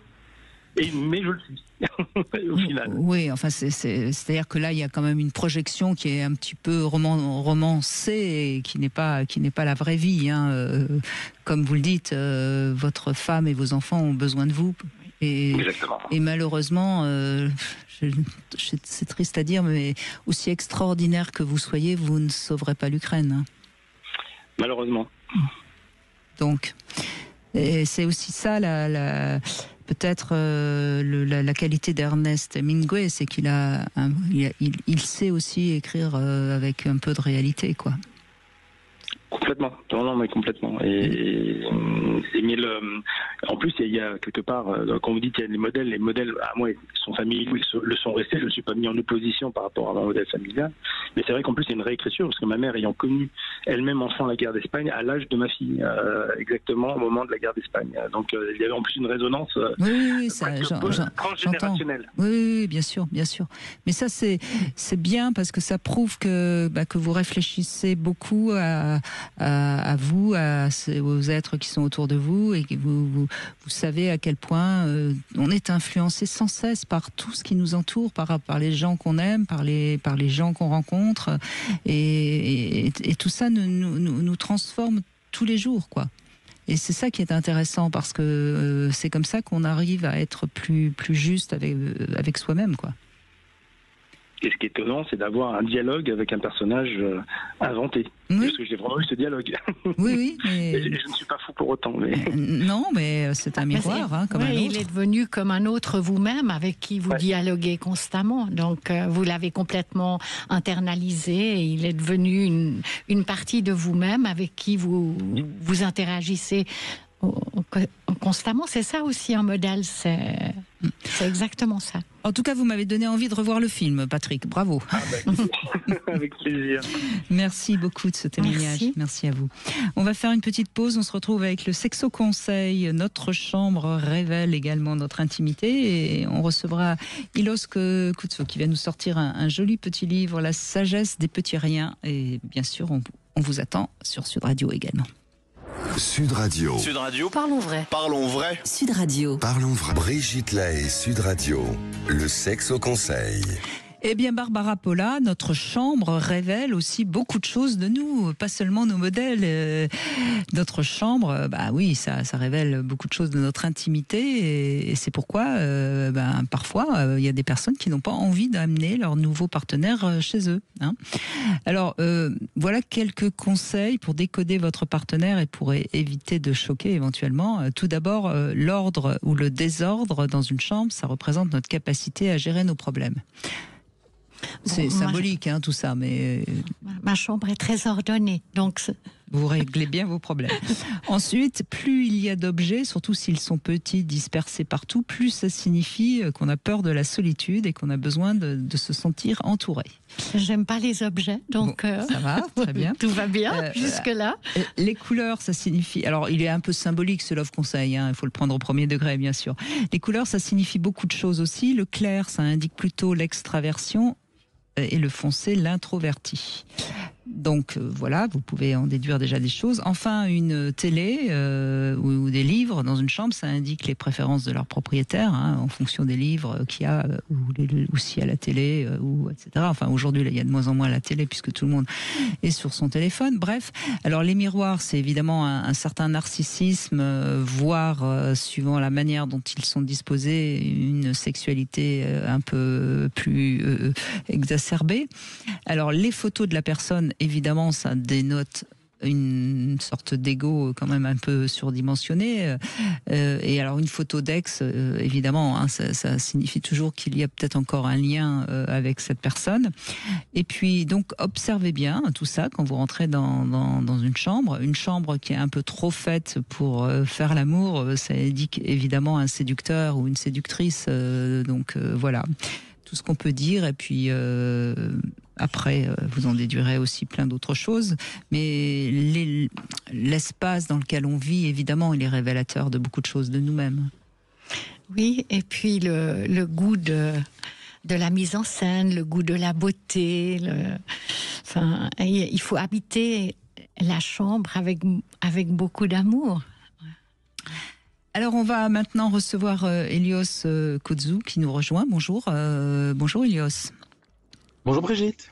Bonjour. Merci d'être avec nous. Vous êtes docteur en psychologie et enseignant. Vous êtes spécialiste des émotions. Vous avez écrit de nombreux ouvrages et vous nous revenez avec un livre aux éditions Robert Laffont, La sagesse des petits riens, le sous-titre « Changer de regard pour vivre la magie du quotidien ».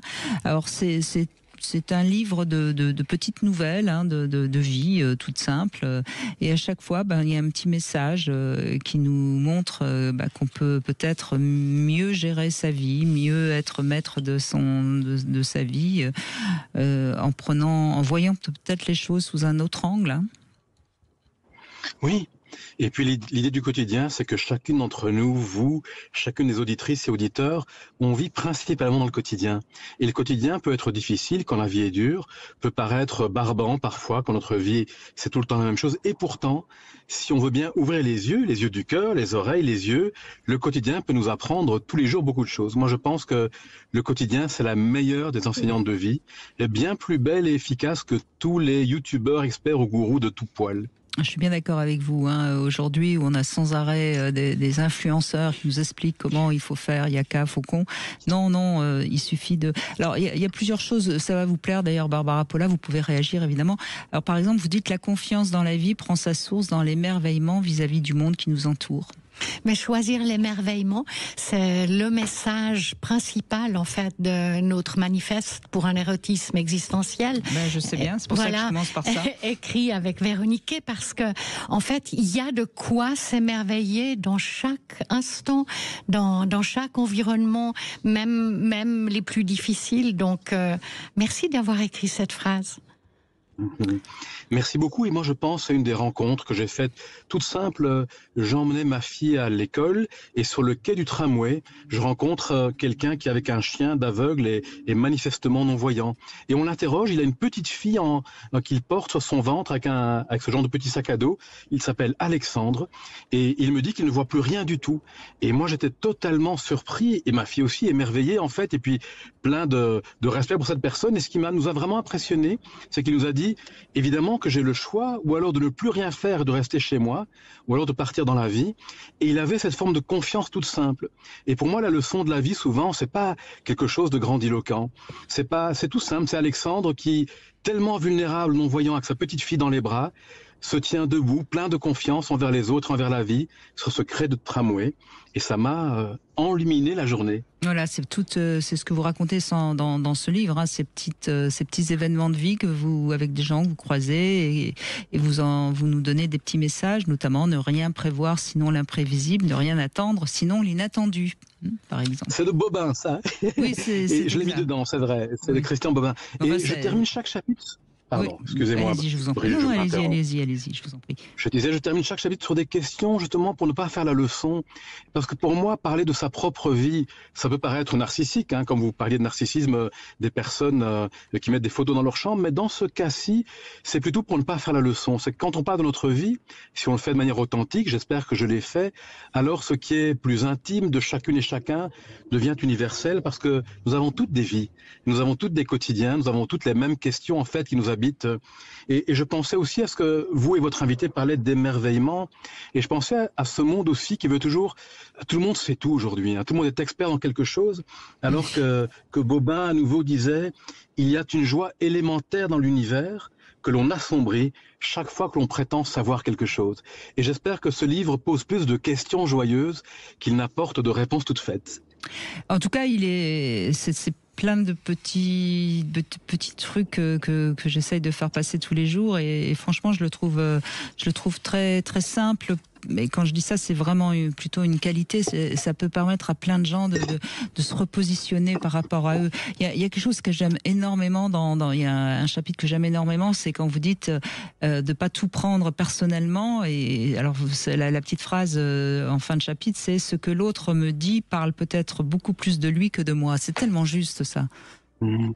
Et vous savez, évidemment, j'aimerais bien dire que je vis comme ça, mais là où je me suis rendu compte de la force de cette phrase-là, c'est avec ma fille. Notre fille a 11 ans, et je me rends compte que les relations avec elle sont tellement plus simples qu'avec le reste du monde. Et pourquoi ? Parce qu'avec elle, je ne prends rien personnellement. Je sais que si elle est tout à coup un petit peu grognonne ou qu'elle n'est pas contente, ça parle évidemment d'elle, c'est qu'elle est fatiguée, qu'elle n'a pas assez dormi, qu'il y a quelque chose, et donc je ne lui prête pas d'intention, ça simplifie tout. Avec les grandes personnes, même celles que j'aime, j'ai tendance à prendre tout personnellement, surtout quand je suis fatigué, et donc je complique des choses qui pourraient être tellement plus simples. Je suis bien d'accord avec vous, et c'est pour ça que je pensais que le livre aussi vous plairait, parce qu'il rejoint beaucoup de ce que vous partagez. Alors je continue, il y a une chose aussi qui me semble tellement importante, on confond toujours douleur et souffrance, et vous faites tout un chapitre aussi là-dessus, sur la différence entre la douleur et la souffrance. C'est votre petite équation, puisque je continue, souffrance égale douleur multipliée par résistance. C'est tellement juste ça aussi. Exactement. Des douleurs, on ne peut pas y échapper. Non, les douleurs font partie de la vie, les douleurs physiques, mais les douleurs morales, de la perte, de la séparation, et ainsi de suite. Et lorsqu'une douleur nous arrive, moi, bien souvent, qu'est-ce que je fais? Je résiste. C'est-à-dire, je ne suis pas d'accord, dans ma tête, je rumine, et ainsi de suite. Et ça va exacerber une douleur déjà difficile et la rendre complètement intolérable. Alors, bien sûr, on ne peut pas faire disparaître les douleurs, mais on peut peut-être apprendre à ne pas transformer nos douleurs en souffrance insupportable, ce qui nous permettra d'apprivoiser les douleurs et à nouveau, plutôt que d'en faire une chose personnelle qui s'accroche à nous, en faire un événement de vie avec lequel on peut rentrer en relation et duquel on peut même peut-être apprendre quelque chose. C'est un peu comme les échecs. En fait, les échecs peuvent être extraordinairement formateurs, pour autant que d'abord on en prenne acte et puis ensuite on se dise, eh bien, on va utiliser ce qu'on a pris dans le cadre de cet échec pour aller plus loin. Et puis nous parlions tout à l'heure de la question de la victimisation. Je pense que c'est aussi très proche de votre message, de dire oui, il m'est arrivé cela, mais allons plus loin. Mais oui. Et puis, je pourrais encore en citer beaucoup d'autres. Par exemple, la responsabilité et la culpabilité qu'on confond beaucoup. C'est comme si on avait toujours besoin d'être coupable. Non, parfois on est en effet on est responsable. C'est pas pour autant qu'on est coupable. Exactement, et ces petites distinctions, j'essaie d'en mettre beaucoup, elles me semblent éminemment importantes. Et donc, la culpabilité, évidemment, tout le monde sait ce que c'est, alors que la responsabilité, c'est juste nous rendre compte que c'est nous, la personne, qui avons souvent l'habilité à apporter une réponse. Réponse-habilité. Et donc, l'idée n'est pas tant de savoir la faute, c'est la faute à qui, et certainement pas la nôtre, mais c'est l'idée de se dire, qu'est-ce que je peux faire ici pour améliorer la situation? Et donc, prendre sa responsabilité, c'est ça. C'est me mettre en route, essayer de mon mieux d'améliorer ce que je peux. Vous revenez aussi sur notre ombre, apprivoiser son ombre, et puis vous citez la magnifique phrase de Jung, le psychanalyste, ce n'est pas en regardant la lumière qu'on devient lumineux, mais en plongeant dans son obscurité. Mais les gens n'aiment pas aller voir leur ombre, je ne sais pas si vous avez remarqué... Mais c'est ce que font les artistes et c'est avec cette ombre qu'ils travaillent et c'est comme ça qu'ils créent des images qui ensuite nous apportent la lumière. C'est vraiment tellement juste, cette phrase de Jung. Et complètement, et je suis tout à fait d'accord avec vous. Personnellement, moi je n'aime pas trop plonger dans mon ombre, surtout que la plupart du temps, ce sont les autres en m'éclairant qui vont montrer mes ombres. Moi je ne les vois pas, et donc c'est pas un moment très agréable, et pourtant c'est tellement important. Et on pourrait aller un peu plus loin en disant que, en suivant ce que dit notre invité ici, c'est que quelqu'un qui ne veut pas, qui n'accepte pas d'apprivoiser son ombre, au fond il n'a qu'une seule solution bien malheureuse, c'est refuser de marcher au soleil. Si je veux marcher dans la lumière, il me faut obligatoirement accepter que l'ombre existe aussi, et à l'apprivoiser. Et une ombre apprivoisée, elle va se révéler peut-être une compagne d'apprentissage plutôt que quelque chose qui, à notre insu, finit par nous faire des choses que parfois nous regrettons. Et alors, dans votre conclusion, vous avez cité une jolie phrase de John Lennon, je ne la connaissais pas, la vie c'est ce qui se passe lorsque nous sommes occupés à autre chose. C'est magnifique, Oui, moi ça me touche beaucoup et puis avec le temps je m'en rends compte. Vous savez, peut-être que vous avez fait partie de la génération, tout comme moi j'en fais partie, où à l'école il y avait la maîtresse encore avec un tableau et quand on arrivait, elle faisait l'appel et elle aurait dit notre nom de famille et on aurait répondu présent. Et moi, je vois un peu la vie comme ça, un peu la vie comme cette enseignante et qui, par tous ces petits événements, c'est comme si la vie nous appelle. Et lorsque nous ne sommes pas attentifs, au fond, ce qui se passe, c'est que nous passons à côté de la vie, non pas à côté d'immenses choses, non pas à côté du grand soir, mais à côté de tous ces petits moments, toutes ces petites rencontres anodines, mais qui, entre elles, tissent en fait le tissu merveilleux et douloureux parfois de notre existence. Eh oui, il faut se taper sur les doigts chaque fois qu'on dit quand je pourrais faire ça ou quand je ferai ça. Non, n'utilisez pas. Quand je serai grande. Non, n'utilisez pas le futur. Merci beaucoup, Ilios Kotzou. C'est un joli livre. Vraiment, je vous le conseille. Et puis ça se lit, on lit un chapitre, on en lit un autre, on feuillette. Ça se lit pas évidemment du début à la fin. C'est à puiser comme ça. Et puis Ilios, ça veut dire le soleil. Donc je pense que votre intérêt pour la lumière et l'ombre, elle vient certainement aussi de ce magnifique prénom. Ça s'appelle la sagesse. Merci. Je vous en prie, la sagesse des petits riens, changer le regard pour vivre la magie du quotidien. C'est aux éditions Robert Laffont. Pour ceux qui nous regardent, je vous montre la petite couverture du livre. Merci beaucoup, Ilios. Merci à vous. On fait une petite pause et on va conclure dans un instant. 14h-16h, Brigitte Lahaie, Sud Radio. 14h-16h, Brigitte Lahaie, Sud Radio. Eh bien, nous allons conclure avec Barbara Polla qui est avec nous. Nous allons parler des modèles de Nadia. Bonjour Nadia. Bonjour. Oui, bonjour. Alors, on oui, vous écoute. M'entendez ? Oui, on vous entend très bien, Nadia. J'ai été très, très inspirée en écoutant la thématique d'aujourd'hui, puisque ce matin, en ce moment, c'est pas mal de travail sur moi-même, sur mon développement personnel, sur un peu tout ça, et puis faire un peu le lien avec le transgénérationnel, un peu. Et c'est vrai que je me suis toujours interrogée. À mon modèle, ça a toujours été la working girl. C'est mon personnage, je ne sais pas pourquoi, mais ça m'est venu vraiment très très jeune. Je vais avoir 50 ans ce mois-ci, donc je veux dire à l'époque, c'était pas vraiment un modèle qui prônait déjà. Il n'y avait pas beaucoup de working girl. Et c'est vrai que ce matin, en me réveillant, je me suis dit, il n'y a pas de hasard, je m'interrogeais, j'ai eu une réflexion en me disant, mais en fait, je suis la première working girl de ma famille. Wow. De ma lignée. Je suis même la première femme qui travaille de toute ma lignée généalogique de femmes. Ah oui, bravo. Wow. Ouais. Donc là, il y a réellement une construction en opposition. Ah oui. Votre mère était femme au foyer, hein, et puis ma grand-mère, mon arrière-grand-mère, mes tantes, Oui, vos tantes, tout. Enfin, vraiment, oui. Donc, on est vraiment dans. Et qu'est-ce qui vous a dirigé vers ce choix-là ? J'ai des parents qui ont toujours eu conscience de l'importance des études, qui m'ont toujours poussé, en me disant si tu veux être quelqu'un plus tard, faut faire des études. Donc vous êtes né en 1975 à peu près, si je calcule vite, et donc vous aviez 20 ans en 95. Oui, en 95 déjà beaucoup de femmes travaillaient. Hein. Oui, mais moi, vous voyez, ce modèle de working girl, je l'ai vraiment depuis que j'ai 8 ans. Que j'ai 10 ans, que je m'identifiais déjà avec mes Barbies, et mes Barbies, il fallait qu'elles soient des working girls. D'accord. Oui, donc 10 ans en 85, c'était déjà. Oui, en 85 déjà, c'était. C'est pas si évident que ça, surtout si on a toute une famille de femmes qui ne travaillent pas. Et comment faisiez-vous que vos Barbies soient des working girls ? Elles mettaient pas de talons. Alors elles avaient des talons, bien sûr que si. Elles roulaient en décapotable. Ouais. J'avais pas choisi la calèche, j'avais choisi la décapotable. Et puis parce qu'on pouvait mettre tous les styles vestimentaires, on choisissait toujours des tailleurs, des choses très apprêtées. Working girl, bien sûr. Working girl, vraiment. Là aujourd'hui, avec le recul, je me dis mais voilà, je prenais pas les robes de princesse, je prenais pas les shorts, je prenais pas Barbie fait de l'équitation, non, je prenais Barbie va au bureau. Voilà. Et donc, si je comprends bien, vous n'avez pas rêvé au prince charmant, vous ? Ah non, carrément pas. Le prince charmant, non, pas du tout.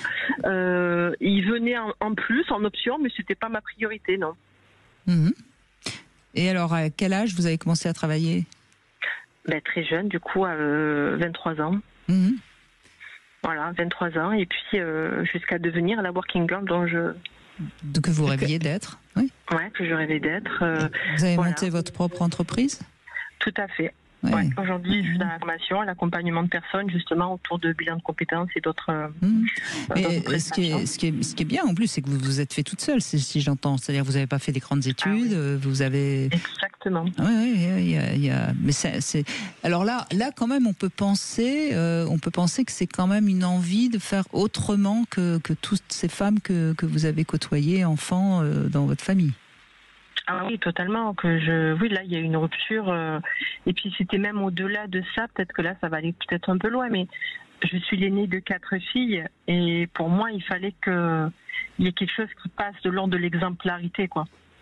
Et pourquoi, en fait, expliquez-nous pourquoi c'était tellement important pour vous le fait de travailler, de travailler à l'extérieur de la maison.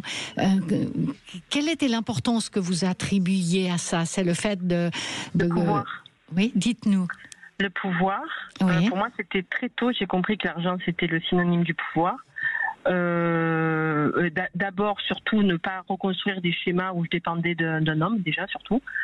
Financièrement, être très dépendante, le pouvoir, et puis derrière... La liberté, quand même, aussi. La liberté, totalement oui. la liberté. Oui. Mais la liberté par le pouvoir, quoi. C'est intéressant parce qu'on a eu le témoignage de Cathy à 15h, qui parlait donc de liberté en fuyant et en pouvant aller sur une île déserte, etc. Vous parlez de liberté, mais avec la possibilité d'avoir le pouvoir de vivre comme on a envie de vivre, et ça, malheureusement, ça passe forcément par l'argent. Ça passe par l'argent. Après, je me suis aussi accomplie en tant que mère différemment. J'ai adopté un enfant, je n'ai pas enfanté. Ah oui, c'est intéressant. C'est-à-dire que là, vous avez souffert d'être l'aîné de quatre enfants? Oui et non, ça n'a pas été facile quand même. Parce que, on l'entend, je me doute. Ça n'a pas été facile. Aujourd'hui, j'ai le retour tous les jours de mes sœurs qui me remercient. Pour tout Qu'est-ce qui fait que vous vous êtes mis la barre si haut en disant il faut que je sois un modèle pour mes 3 sœurs? Parce que votre mère n'était pas un modèle? Qu'est-ce que vous diriez?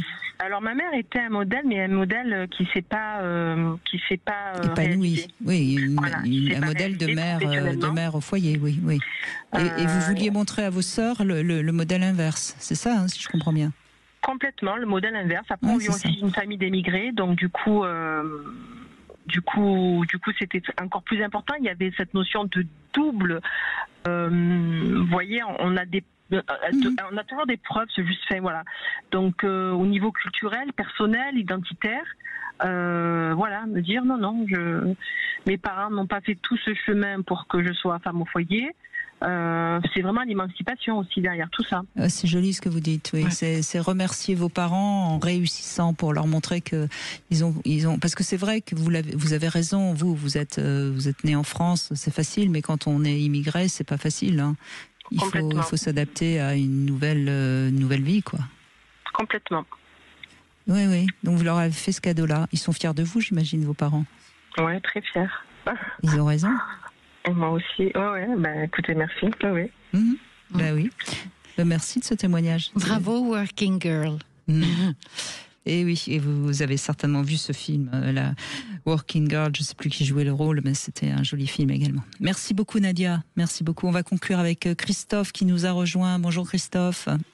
Oui, bonjour Brigitte, bonjour Barbara. Bonjour. Merci de nous prendre à l'écran, à la radio, pardon. Et à l'écran. Enfin, nous, vous non, mais nous on est filmés. Hein. Christophe. Bonjour. Alors vous avez envie qu'est-ce que vous avez envie d'évoquer? Alors j'ai envie d'évoquer tout simplement que un modèle, ça peut être aussi nos parents, ça peut être notre entourage, ça peut être notre compagne actuellement.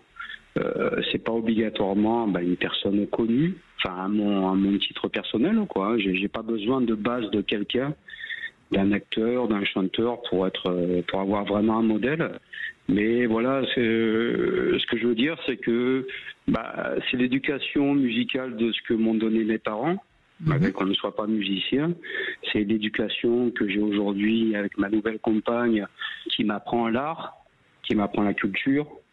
C'est des modèles dans la vie et qui font que ça permet de s'épanouir et d'avoir confiance en soi et de découvrir de nouvelles choses à chaque fois. Oui, mais voyez, vous venez de dire le mot confiance en soi. Et prendre un modèle qui serait trop haut, c'est peut-être un petit peu trop... ça avait peut-être un petit peu peur. Non, au contraire, j'ai la chance de rencontrer quelqu'un, d'avoir rencontré quelqu'un dans le milieu du libertinage en plus, c'est d'autant plus sympathique, on a déjà conversé ensemble. Et c'est vrai que j'aime les gens qui me tirent par le haut. J'aime les gens cultivés. Moi, je suis issu d'un parcours scolaire très très bas en fin de compte. J'ai commencé à bosser à 14 ans. Et j'aime, je vais pas parler de confiance, mais j'aime les gens qui me tirent vers le haut comme ça. Voilà. Et c'est le cas de votre compagne aujourd'hui, avec ce qu'elle vous apporte par rapport à l'art, comme vous disiez, la musique. Tout à fait, oui, on fait beaucoup de musées, on fait beaucoup de galeries. C'est une femme qui est très cultivée, tout en restant très simple. Ce qui est formidable, c'est que visiblement, vous n'étiez pas du tout éduqué à l'art et que vous avez envie, grâce à elle, de découvrir ça.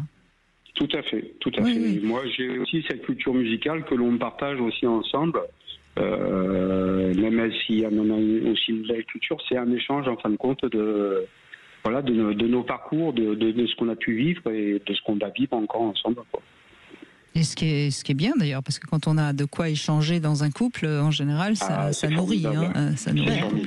Oui, mais puis c'est très beau que vous disiez que votre nouvelle compagne est comme un modèle. Ça, c'est vraiment dans un rapport de couple, quand on est émerveillé par l'autre au point de se dire, eh bien, c'est un modèle, et en plus, c'est un modèle dont vous acceptez qu'elle vous tire vers le haut, comme vous dites, c'est-à-dire qu'elle vous apprenne des choses, qu'elle vous fasse voir d'autres choses. Mais ça, c'est très beau. C'est d'autant plus bon que c'est une personne qui reste en plus très très simple, qui ne va pas se la raconter ou quoi en disant mais tu connais pas ça. Oui, sinon ça marcherait pas, beau, je veux dire. Ouais. C'est d'autant plus beau. Ouais. Et je reste très ouvert à ce qu'on peut se dire. Et vous savez, Christophe, quand on rencontre des gens qui sont des gens très très connus, par exemple, c'est souvent ceux qui sont très connus qui restent très simples, et c'est souvent ceux qui sont pas très connus qui sont un petit peu pédants, pour utiliser. Tout à fait, comme la richesse de certaines personnes. Voilà, les personnes qui sont riches le sont simplement aussi dans leur tête. Les arrivistes, comme on dit, quoi, en fin de compte. Bien sûr. Écoutez, merci de ce témoignage, et puis c'est bien. Merci à vous. C'est bien, Barbara Pola, de conclure sur quelque chose d'aussi simple. Au fond, on a des modèles toujours autour de soi. Oui, et puis le modèle de la personne qu'on aime, qu'on peut admirer et qui devient un modèle à un moment donné de la vie, qui est donc pas un modèle dans le sens où nous l'entendions par rapport à l'adolescence. Mais je trouve c'est très beau, et c'est gage d'une relation riche. Modèle en libertinage, modèle en art, modèle en musique. Il me semble qu'il y a tout ce qu'il faut là. Oui, je crois que, en tout cas, si vous n'avez pas du tout de modèle, cherchez-en un, parce qu'on a besoin toujours de modèles pour aller mieux, pour grandir. Merci en tout cas, Barbara Pola. Je rappelle ce livre magnifique, Manifeste pour un érotisme existentiel, dans lequel vous découvrirez à quel point c'est important de toujours et encore nourrir son désir. Et justement, le désir, on en parlera lundi avec Bruno Martin, puisque on vous donnera des recettes, les meilleures recettes pour éveiller le désir chez une femme et puis lui redonner l'envie d'avoir envie. Tout de suite, vous retrouvez Alexandre Delevanne pour C'est votre avenir, et je vous souhaite à tous un excellent week-end, avec ou sans vos modèles, bien sûr. Sud Radio, votre avis fait la différence.